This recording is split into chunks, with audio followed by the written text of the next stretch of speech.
And it would not be a proper NBA season without some Jimmy Butler trade rumors. The talks continue to heat up, and the Philadelphia 76ers have joined the conversation with some theorizing the Sixers could eye a Paul George for Jimmy Butler swap. We're going to break down the latest regarding the former Sixers star and the current Sixers star who is not on the floor, and what is the proper direction for the Sixers team. So, Ryan, I'll start right now. I'm exhausted by the Jimmy Butler conversation. It continues to drag on and is seemingly all the time. But we did get this report from Vince Goodwill of Yahoo Sports saying, quote, I've heard that Philly quietly could be a suitor for Jimmy Butler. Theoretically, it would be a Jimmy Butler for Paul George swap. I believe that Embiid is pushing for them to reacquire Jimmy. Now, we heard the rumors this summer of their interest in Jimmy Butler. It was obvious this team was trying to pair a third star with Embiid and Tyrese Maxey. They were successful in that in signing Paul George, and I've continually pointed out why I think that was the best direction from the stance of you just had to sign Paul George. But now you have Paul George as a potential trade asset.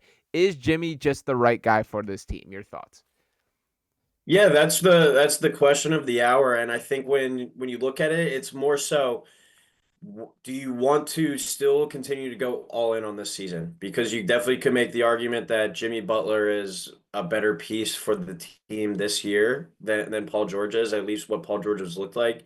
And then you also, if you do make that trade, you're able to combat that with getting off the Paul George contract and Right. once again freeing open some cap space for next summer and potentially going to make a move there. Whether you re-sign Jimmy Butler or not, because it seems like that's his main gripe with Miami, that he wants to be paid, he wants that extension. Does he get that from Philadelphia? Or who knows? Or is it a rental? And you could also kind of look at it from a positive, like, all right, this is a rental for the year for Jimmy, and then we're off the Paul George contract, and then we have that money freed back up again to go make some moves because obviously the Paul George experiment hasn't worked out thus far. It's still only how many games in for him at least playing with Joel Embiid under five, I think is the 10, total. 10 with Embiid, Maxey, and Embiid. They've suited up for 10, but I believe two of those, 8 that they've started and finished, I believe is the answer. Yeah, it's been insane. But I kind of throw it back to you. If you are in the camp that the Sixers team is still in compete mode, in the ability to make a run for the playoffs, just to get into the playoffs, and then once they get there, make some noise. Who would you rather have as the running mate next to Joel Embiid and Tyrese Maxey? Paul George or Jimmy Butler? Yeah, so it's interesting. You hit on a lot that I like there. And for starters, when just directly comparing these players, like there is no doubt a level that Jimmy can get to that I don't think we've really ever seen from Paul George. And that is really motivating. But my pushback to that is all the concerns that you have with Paul George do apply to Jimmy. They're both old. They both have injury concerns. And the thing that is in Paul George's favor in my mind is he's not going to do this in what is going down in Miami. And we see this with Jimmy every single time, man. Yes, you can dress it up as your basketball joy or your role in the offense or your issue with coaching or whatever you want to say. The bottom line is it always comes down to money, and that's exactly what is happening right now. So if the Sixers were to go down this lane, to me, the only thought process is it is to escape the Paul George contract. That this would be looked at as a lifeline to get off the next couple of years. To look at exactly what this contract is, Paul George making $49 million this year, $51.6 million next year, $54 million the next season, and then a $56 million player option for the 27-28 year. I think he's going to pick that one up if I had to guess there. So when speaking about like the Paul George factor, I think like the decision making has to come from that. Is Paul George not the guy we signed? Now, to be completely honest, I'm not there yet with Paul. Have I been blown away and think that he is the guy? I'm thrilled. This is the absolute missing piece. Definitely not there either. But I'm not. I see enough flashes and enough signs of encouragement that I'm willing to continue seeing this out. And for Jimmy specifically, man, while like I think all of our memories are a little bit more fond of Jimmy than the actuality is, I think that's really the story here. I just don't see a world in which you go all in this year and it results in a championship. And that being said, I would kind of would rather see the long-term vision with how this team is built to be constructed. Yeah, you make some good points in that argument.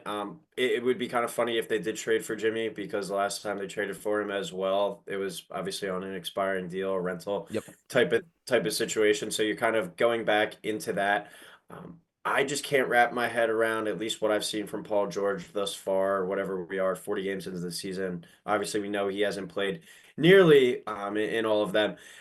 I just can't see that getting it much better. It's like it's what used to make him such a dynamic player, I think, was obviously he had the gruesome leg injury. He was never really the same athlete, but still he was pretty above average athlete and a really good scorer. He just doesn't seem to have kind of that athleticism to be able to create on his own as much anymore. And is that a skill set that's going to get better over these next few years? You really can't count on that. So I see what you're saying there, but I would probably be more in the camp of, all right, if this was just literally a 1-for-1 swap with these dudes, I'll take my chances for the rest of the year with Jimmy Butler. If he's going to come here with his head screwed on right and But he's be not. committed to He's the Jimmy. team, be willing to play. But yeah, like I don't think as well that he'll sign off on a deal to come here if he's not going to at least show up. So there's a lot of moving parts in this as well. But if you are able to get off the Paul George contract and literally have a 30-game run here from Jimmy Butler and potentially make the playoffs and get in, and then next year kind of revisit the long-term plan of the Sixers, I think you would have to do that. So to keep on this exact comparison here, I want to ask you directly, name a basketball skill that Jimmy Butler is better at than Paul George.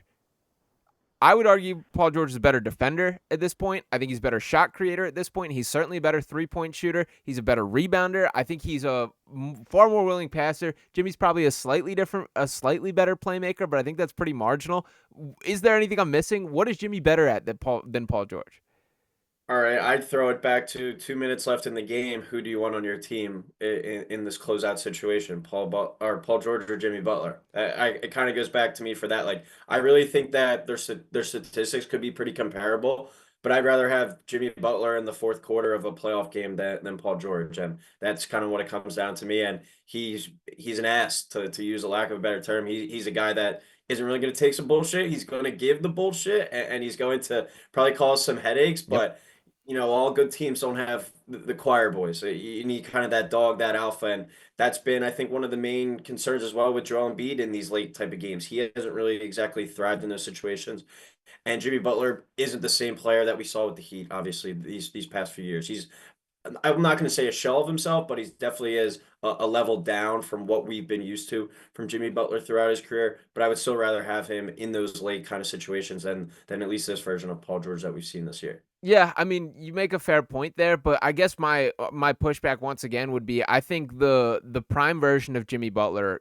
the current version of Jimmy Butler is further from the prime version of himself than I feel is the case with Paul George, and that doesn't get better with age. So while like, You also get off both deals then next summer. but Like what if you own the next summer with a blank slate for both these guys, and you're basically saying as well that you don't see Paul George as the same version of himself either. Is he worth the 50 million that you were just going into? Well, this is what I'll say to that is he's never going to be disruptive from a team standpoint. And there's also always a world where he can just be a very highly paid like 3-and-D guy. When this becomes the Jared McCain and Tyrese Maxey show and Paul George is just like a high paid role player, I can live with that to an extent. Like it's not ideal from a team construction standpoint, but that's not going to kill you in the same way that like take it back to the start of the season, there's so many Heat games that stick in my brain where it was just so clear that Jimmy did not care, man. Like he was not trying. He was just sitting in the corner, not interested in having the ball. And like, sure, now we can see all that has come out, the trade request, but that's just unacceptable, man. Like you just can't have that be the case. And for all the like dog in him, all that kind of stuff, it comes with the other side of the coin as well. And you're going to see that. Let's not forget there was a whole month while he was in Philadelphia where he just decided, I'm not shooting 3-pointers anymore. And it's like, well, like, dude, we need you to. Like, that's a part of it. And this was during the stretch where Ben Simmons was obviously on the team, too. So, for all the good things about Jimmy, and I do appreciate him as a player, I've been a fan of his in the long run, it just is a little bit too much baggage I think is worth taking on at this point in his career. I think the Sixers made their bed, and they kind of got to sleep in it at this point. So, while Paul George is not perfect, I don't see a world where he's ever disruptive or harmful to the team in a way that I think Jimmy could potentially get to. And I think you rock it out from there. Yeah, I just continue to go back to though, like, all right, you're saying, 2, 3 years down the line, Paul George could still be an impactful role player, but you're also paying him max contract dollars. Even if Jimmy does come in here and is disruptive and screws up this season, which I don't really think can get much worse at this point, he's gone next year. Like you don't, it's not Unless like he's that like a part of the unless deal. that's something that gets agreed upon with the trade. If that's something that gets agreed upon with the trade, like a contract extension already worked out, then I would probably be against it. Then I would probably be more so on your side. I wouldn't want to get locked up. It would be something that I would want to revisit at the end of the year. But if I'm able to basically just swap them 1-for-1 this year, get off the max contract from Paul George, and then revisit the contract talk next year with Jimmy or with potential other free agents, because you also have to consider coming into this year, you didn't really or maybe they did internally, but I think from the outside, you didn't really look at Jared McCain as like a building block type of player. Now you have that as well, where you can be like, all right, maybe we can go and re-sign Yabusele, re-sign better role players, and then roll it out with Tyrese and McCain, and then Joel Embiid, and then better role players around them, rather than Paul George or Jimmy Butler allocating all these money to themselves. See, I think that's a point in the Paul George point here, that it does not kill you to have him on this contract because you have this guy on his rookie deal that isn't going to eat up that much. So you can kind of live with it in another world. And like, again, is it ideal that a guy that if he is reduced, he's still more than that currently, more than a 3 and D guy currently. But if we're talking him regressing and aging a little bit more, and that is him, like you have to. It's tough to get better, is I guess my point. Like, you're not going to find a guy to fill that role at a higher level than I think Paul George. So I don't know.